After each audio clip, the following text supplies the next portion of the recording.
오늘 함께 살펴볼 하나님의 말씀입니다. 신약성경 데살로니가 전서입니다. 데살로니가 전서 5장 16절부터 18절에 있는 말씀입니다. 신약성경 데살로니가 전서 5장 16절과 16절부터 18절에 있는 말씀, 신약성경 333쪽에 있습니다. 우리 짧기 때문에 한 목소리로 함께 읽도록 하겠습니다. 16절부터 18절에 있는 말씀입니다.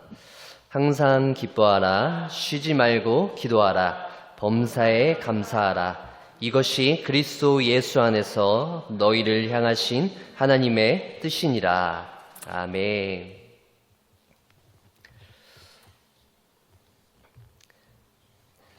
오늘 우리 함께 살펴본 말씀은 데살로니가 전서에 있는 말씀입니다. 마지막 시대를 살아가는 우리에게 너무나도 중요한 말씀으로 여겨지는데요. 우리 한 번만 더 16절부터 18절, 짧아서 좀 아쉬우니까 한 번만 더 한 목소리로 읽겠습니다. 항상 기뻐하라, 쉬지 말고 기도하라, 범사에 감사하라. 이것이 그리스도 예수 안에서 너희를 향하신 하나님의 뜻이니라. 아멘. 오늘 설교를 통해서 하나님의 뜻이 우리 가운데 어떻게 임하는지, 그리고 하나님의 뜻이 무엇인지에 대해서 좀 더 함께 살펴보는 시간 갖길 소망합니다. 항상 기뻐하라, 그리고 쉬지 말고 기도하라, 범사에 감사하라 라고 하는 이 말이 하나님의 뜻이다 라고 이야기할 때 우리는 그것을 거부하거나 반대할 사람은 없습니다. 맞습니다. 그것은 바로 하나님의 뜻입니다. 이렇게 고백할 수 있죠. 하지만 삶 속에서 우리가 하나님의 뜻을 구하며 살아갈 때 항상 기뻐하고 쉬지 말고 기도하고 범사에 감사할 때 우리는 하나님의 뜻에 대해서 얼마나 확신할 수 있을까요? 우리의 삶 가운데 이것이 하나님의 뜻이다 라고 우리가 얼마나 확실하게 이야기할 수 있느냐라는 말입니다. 우리가 사람의 뜻을 한번 생각해 볼게요. 어떤 사람의 뜻이라고 이야기할 때 그 사람의 뜻을 어떻게 알 수는 있을까요? 그 사람의 생각과 마음을 좀 헤아려 보는 것입니다. 그리고 대화하면서 그 사람의 의견을 좀 알아볼 수 있을 것이죠. 또 그의 말과 행동을 통해서 그가 가지고 있는 어떤 뜻에 대해서 우리는 조금 이해해 볼 수 있죠. 그 사람의 뜻이 무엇이다 라는 것을 우리는 살펴볼 수 있습니다. 자, 사람의 뜻이 그렇다면 하나님의 뜻은 어떨까요? 우리는 하나님이 가지고 계신 그 뜻을 어떻게 하면 알 수 있을까요? 출애굽기 32장 1절에 있는 말씀을 한번 보세요. 백성이 모세가 산에서 내려옴이 더딤을 보고 모여 백성이 아론에게 이르러 말하되 일어나라, 우리를 위하여 우리를 인도할 신을 만들라. 이 모세 곧 우리를 애굽 땅에서 인도하여 낸 사람은 어찌 되었는지 알지 못함이니라. 이스라엘 백성들이 광야에 나아갔을 때의 일입니다. 모세가 하나님 앞에 나아가서 율법을 받으러 올라갔죠. 그래서 이제 백성들은 모세를 기다리고 있었습니다. 근데 모세가 하나님을 뵈러 그 산에서 좀 더 높은 곳으로 올라가죠. 그리고 이스라엘 백성들에게 도무지 오지 않는 것입니다. 며칠 동안이나 오지 않았나요? 40일 동안 오지 않았습니다. 출애굽기 24장 18절에 있는 말씀 보시면 모세는 구름 속으로 들어가서 산 위에 올랐으며 모세가 40일 40야를 산에 있느니라.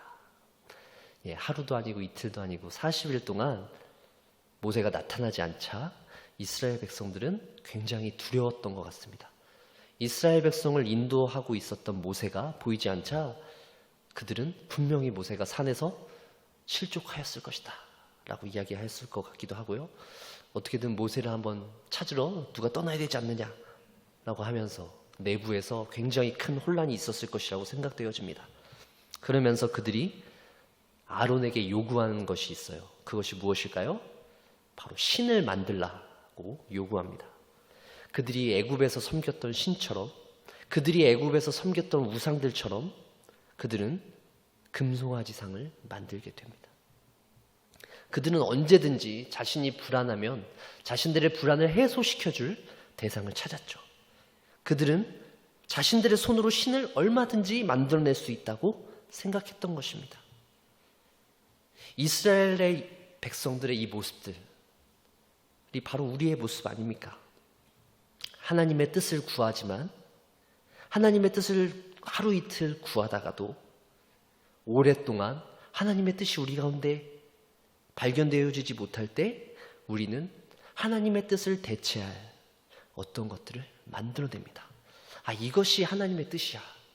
이것이 내게 주는 하나님의 음성이야. 라고 어떤 것, 우리의 구미에 맞는 것들을 만들어내게 됩니다. 우리가 살아갈 때 어떨 때 하나님의 뜻을 구하게 됩니까? 인생의 중요한 결정들을 앞두고 있을 때 우리는 하나님의 뜻을 구합니다. 사실 매일매일의 삶 가운데 우리는 하나님의 뜻을 구하며 살아가지만 특별히 너무 중요한 결정들을 해야 될 때 우리는 하나님께서 나의 삶 가운데 어디에 뜻을 두고 계실까 고민하며 하나님 앞에 기도하며 나아가는 것이죠. 하나님께 물으며 하나님께 기도합니다. 하나님, 나의 삶 가운데 하나님의 뜻을 좀 확실히 보여주십시오. 하나님께서 나의 삶을 좀 더 확실히 인도해 주십시오. 라고 그렇게 하나님의 뜻을 구하는 것이죠. 그렇게 우리는 하나님의 뜻을 구하며 살아갑니다. 예를 들어서 우리가 하나님의 뜻이 확실하다라고 이야기했을 때 이런 것이죠. 우리가 멸류관 교회에서 이렇게 함께 신앙생활하게 된 것, 함께 한 공동체를 이루어서 신앙생활하게 된 것은 분명히 하나님의 뜻입니다. 하나님께서 우리 각 사람을 인도하셔서 우리가 함께 이렇게 공동체를 이루어서 신앙생활하도록 하신 것이죠. 이 모든 것들 가운데 하나님의 인도하심이 있으며 그 가운데 하나님이 뜻하신 바가 있다라고 우리는 확신할 수 있습니다. 하지만 이것은 하나님의 뜻이 아니야 라고 확실히 말할 수 있는 것들이 그 이외에 또 얼마나 있겠느냐라는 것을 생각해 봐야 하는 것이죠. 우리의 육신이 여러 가지 질병으로 고통당하고 있습니다. 그럼 과연 그것이 하나님의 뜻이겠습니까? 그것이 하나님의 뜻이다 라고 우리는 확실히 이야기할 수 있을까요? 지금 만약에 일자리를 구하지 못해서 어려움을 겪고 있는 청년들이 있다면 그것이 하나님의 뜻이다 라고 우리는 말할 수 있겠느냐는 말입니다. 결국 우리의 삶 가운데 이것이 하나님의 뜻이다 라고 말하기에는 그렇게 확신을 가지고 말할 수 있는 것들이 참 많이 있다라는 것입니다. 많지 않다라는 것이죠. 우리가 확신을 가지고 이게 하나님의 뜻이다 라고 이야기할 수 있는 것보다 그렇지 않은 것이 훨씬 더 많은 것입니다. 그렇기에 우리는 하나님의 뜻을 구하기 위해서 그토록 노력하는 것입니다. 오늘 본문에서와 같이 항상 기뻐하라, 쉬지 말고 기도하라, 범사에 감사하라 라고 이야기하는 것은 우리가 그렇게 하나님의 뜻을 구해야 한다는 것입니다. 우리가 하나님의 뜻을 구하기 위해서는 그렇게 항상 기뻐하는 마음으로, 기뻐할 수 없는 수많은 삶의 일들이 너무나 많이 있지만 우리는 그 가운데에서도 기뻐해야 한다라는 말이고요. 그리고 쉬지 말고 기도해야 한다는 것입니다. 그리고 모든 일에 범사에 감사해야 한다는 것이죠. 그것이 하나님의 뜻을 구하는 하나님의 백성의 자세라는 겁니다. 사랑하는 성도 여러분, 이것이 하나님의 뜻이다. 이것은 하나님의 뜻이 아니다. 이건 맞고 저건 틀리다. 라는 것보다 더 중요한 것이 있습니다. 그것은 바로 우리가 하나님의 뜻을 구하기 위해서 어떻게 순종하느냐입니다. 어떻게 그 순종의 자리까지 나아가느냐입니다. 그것이 하나님의 뜻이다 라는 것보다 중요한 것은 우리가 그 하나님의 뜻을 구하기 위해서, 하나님의 뜻을 알기 위해서 얼마나 분투하고 얼마나 노력했느냐, 그것이 우리에게 더욱더 중요한 문제라는 것입니다. 사무엘상 15장 20절부터 21절에 있는 말씀입니다. 우리 한 목소리로 읽어보도록 하겠습니다. 사울이 사무엘에게 이르되 나는 실로 여호와의 목소리를 청종하여 여호와께서 보내신 길로 가서 아말렉 왕 아각을 끌어왔고 아말렉 사람들을 진멸하였으나 다만 백성이 그 마땅히 멸할 것 중에서 가장 좋은 것으로 길갈에서 당신의 하나님 여호와께 제사하려고 양과 소를 끌어왔나이다 하는지라. 성경에 있는 불순종의 예 가운데 하나죠. 사울 왕의 모습입니다. 하나님께서 분명히 그의 뜻을 알려주셨어요. 아말렉을 진멸하라 라고 하는 그 하나님의 명령입니다. 하나님의 뜻이 너무나도 분명했죠. 하지만 사울은 하나님의 그 분명한 뜻을 순종하지 못했습니다. 왜 그랬을까요? 하나님의 뜻이 불분명했기 때문입니까? 아닙니다. 하나님께서 분명히 사무엘 선지자를 통해서 사울에게 그 뜻을 분명히 전했습니다. 아말렉을 진멸하라고요. 하지만 사울은 순종하지 못했죠. 그는 하나님의 명령에 순종하기보다 자신의 생각을 앞세웠습니다. 자신이 생각하기에 하나님의 뜻은 아말렉을 진멸하는 것이었지만 아말렉을 진멸하다 보니 너무 아까운 것들이 있었던 것이죠. 양과 소, 너무나 품질이 뛰어났던 것입니다. 이것을 하나님 앞에 드리면, 그 흠없는 것들로 보이는 그것을 하나님 앞에 드리면 하나님이 너무 기뻐하시지 않을까 라고 생각했던 것이죠. 전쟁에서 승리한 장수가 그 전리품을 하나님 앞에 드리는 것, 그것이 얼마나 잘못인지 모르겠지만 결코 하나님이 보셨을 때 하나님이 하신 그 명령, 진멸하라고 했던 그 명령에 순종하지 못한 그 사울왕의 모습은 결코 하나님을 기쁘시게 할 수 없었던 것입니다. 다만 내 생각에는 이런 단어가 우리의 신앙생활에 얼마나 위험한지 모르겠어요. 우리가 신앙생활할 때 이런 위험들이 있습니다. 우리의 신앙을 어떻게 이렇게 드러내려고 좀 증명하고 싶은 그런 유혹들을 받게 되는 것이죠. 목회자인 제게도 이런 유혹이 있습니다. 열심히 사역을 해서 성도님들에게 칭찬받고 인정을 받으면 목회자로서 어떤 제 능력이나 제 믿음이 엄청 좋은 것처럼 여겨질 때가 있어요. 하나님 앞에 인정받기보다는 사람들에게 칭찬받을 때 그것으로 만족하고 말 때가 너무나 많이 있기 때문입니다. 겉으로 드러나는 어떤 행동들을 통해서, 어떤 행위를 통해서 증명하고 그것을 통해서 나의 믿음이 평가되어지는 그런 유혹들에 빠질 때가 너무나 많이 있습니다. 이것이 비단 저의 모습만은 아닐 것입니다. 우리 모두 그런 유혹에 빠질 때가 있지 않나요? 물론 오해되어서는 안 될 부분들이 우리가 그렇게 열심을 내서 노력하고 최선을 다한다는 것이 잘못된 것이라는 것을 말씀드리는 것이 아닙니다.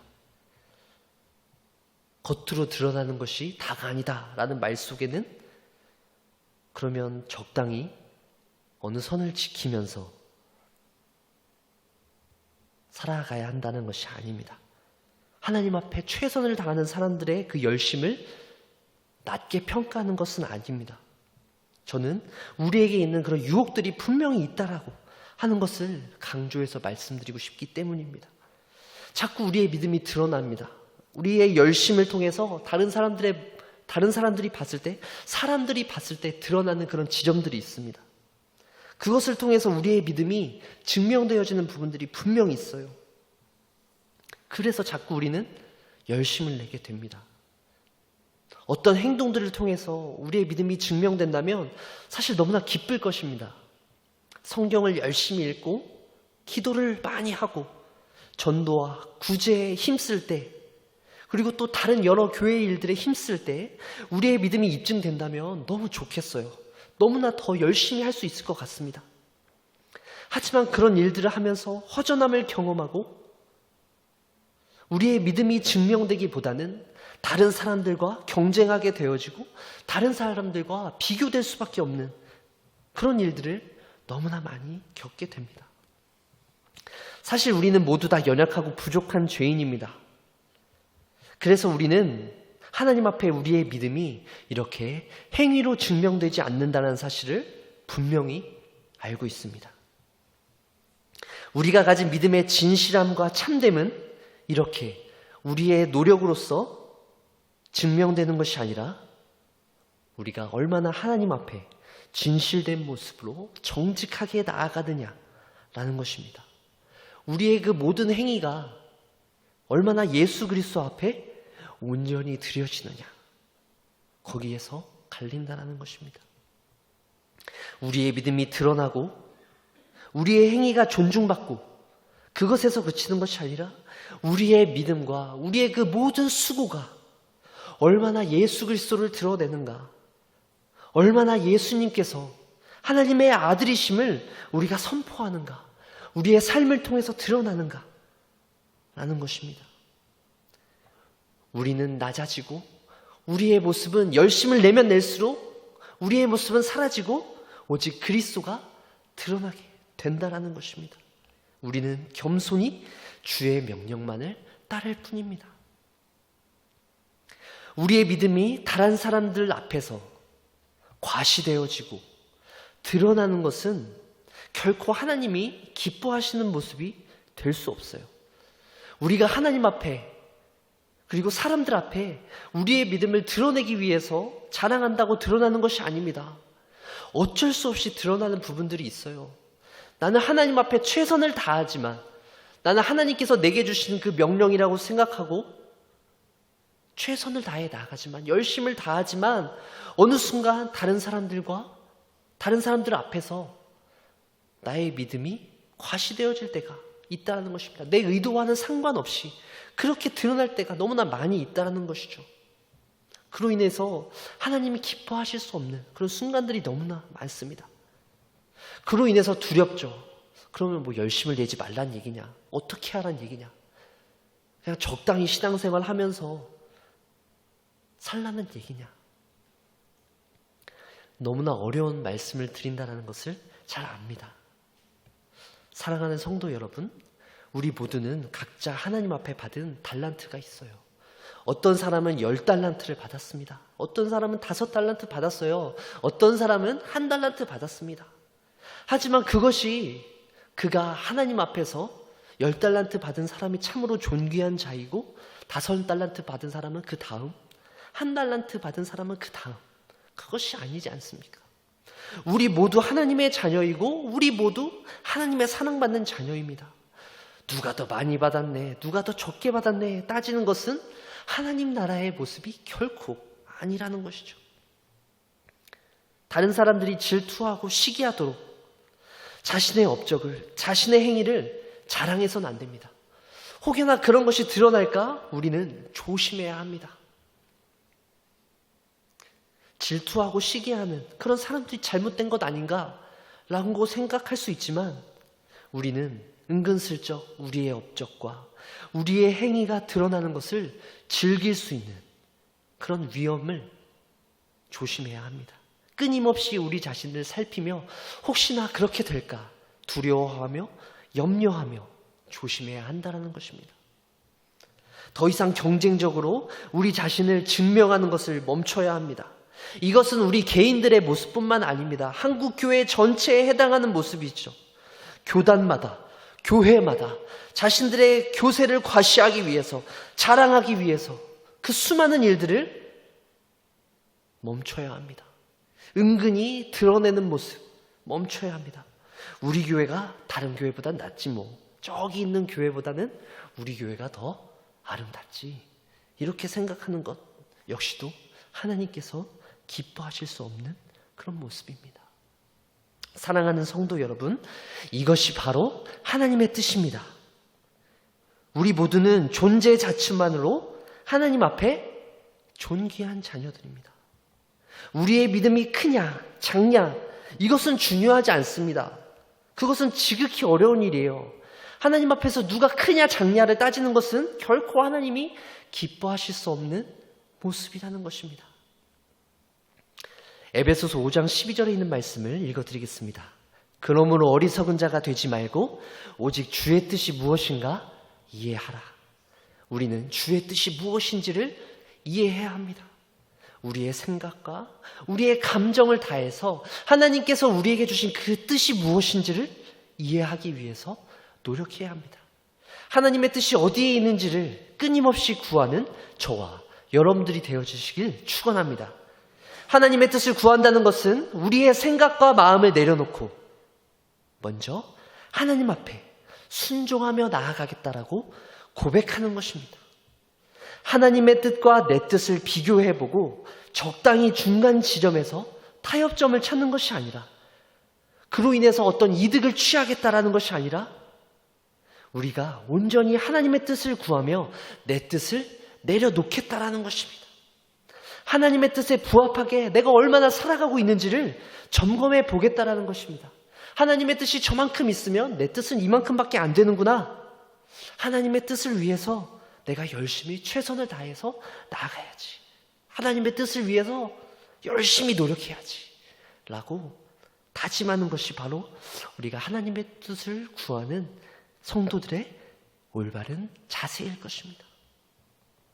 우리가 얼마나 하나님 앞에 계속 끊임없이 구하고 묻느냐는 것입니다. 하나님께 나아가는 것을 두려워해서는 안 됩니다. 하나님, 내가 하나님의 뜻을 지금 올바로 구하고 있는 것 맞습니까? 하나님, 나를 좀 붙잡아 주시옵소서. 하나님, 나와 함께 해 주시옵소서. 이렇게 하나님 앞에 나아가야 한다는 사실입니다. 결국 죄인들이 이렇게 하나님의 뜻을 구하는 방법, 하나님 앞에 계속해서 나아가는 방법은 바로 이런 것입니다. 오직 우리가 예수 그리스도만을 의지하며 나아갈 때, 예수 그리스도께서 보여주신 그 참된 모범을 따라갈 때, 예수 그리스도께서 우리를 위해서 흘리신 그 모든 희생과 예수 그리스도의 그 사랑을 기억할 때 우리는 하나님의 뜻을 발견할 수 있다라는 사실입니다. 하나님의 뜻이 무엇인지 확신이 서지 않을 때, 과연 내 삶 가운데 있는 하나님의 뜻이 무엇인지 온전히 판단이 서지 않을 때 우리는 오직 예수 그리스도만을 기억하길 바랍니다. 예수 그리스도께서 우리의 삶 가운데 행하신 그 놀라운 은혜가 우리 가운데 얼마나 큰지를 기억하길 바랍니다. 우리 자신의 모습이 하나님 앞에서 얼마나 변화되었고 얼마나 성숙하였는가를 나타내주는 지표는 우리의 겉모습이 아닙니다. 우리의 어떤 행위가 아닙니다. 우리의 어떤 행위를 통해서 우리의 믿음이 하나님 앞에 인정받는 것이 아닙니다. 내가 얼마나 하나님의 뜻을 구하고 있는가, 내가 하나님의 뜻을 1시간 구했는가, 2시간 구했는가, 하루 구했는가, 이틀 구했는가, 얼마나 열심히 하나님 앞에 내가 그 뜻을 구하기 위해서 매달렸는가, 그것이 중요하다는 것입니다. 다른 사람들과 비교하는 것이 아니라 다른 사람들을 하루 동안 하나님의 뜻을 구했는데 나는 이틀이나 3일 동안 구했어요. 하나님, 나 대단하죠? 라고 이야기하는 것이 아니라 내가 온전히 하나님 앞에 서서 주님의 뜻을 구하기 위해서 얼마나 발버둥을 쳤는가, 내가 하나님 앞에 주의 뜻을 구하기 위해서 얼마나 최선을 다했는가, 그것이 중요하다는 것입니다. 하나님께서는 우리가 그렇게 답답한 마음을 가지고 억울한 마음을 가지고 주님 앞에 나오시기를 원하고 계십니다. 답답하고 어려워서 더 이상 하나님의 뜻을 구하지 못하겠다, 하나님의 뜻 뭔지 모르겠다 라고 포기하는 것이 아니라 세상에서 힘들고 어려운 일을 겪을 때, 고통을 당하고 힘들 때 주님 앞에 나와서 겸손히 엎드리며 주님의 뜻을 구할 때 하나님께서 우리의 발걸음을 한 걸음 한 걸음 인도해 주시면서 하나님의 뜻을 우리에게 알게 해 주실 것입니다. 사랑하는 성도 여러분, 하나님의 뜻은 이것입니다. 그리스도 예수 안에서 주님께서 주신 그 약속의 말씀을 붙들고 살아가는 것입니다. 우리는 더 이상 우리 자신의 힘과 능력을 믿고 의지하며 살아가는 것이 아닙니다. 주님의 뜻을 찾기 위해서 항상 기뻐하고 쉬지 말고 기도하고 범사에 감사하며 우리의 헌신과 열정을, 순도 100%의 열정을 주님 앞에 드리며 나아가는 우리 성도님들 되어주시길 축원합니다. 힘들고 어려울 때 도와주시는 주님의 손길을 경험하며 우리의 믿음이 날로 날로 성장되어져 가는 저와 여러분들 되어지길 간절히 주님의 이름으로 축원합니다.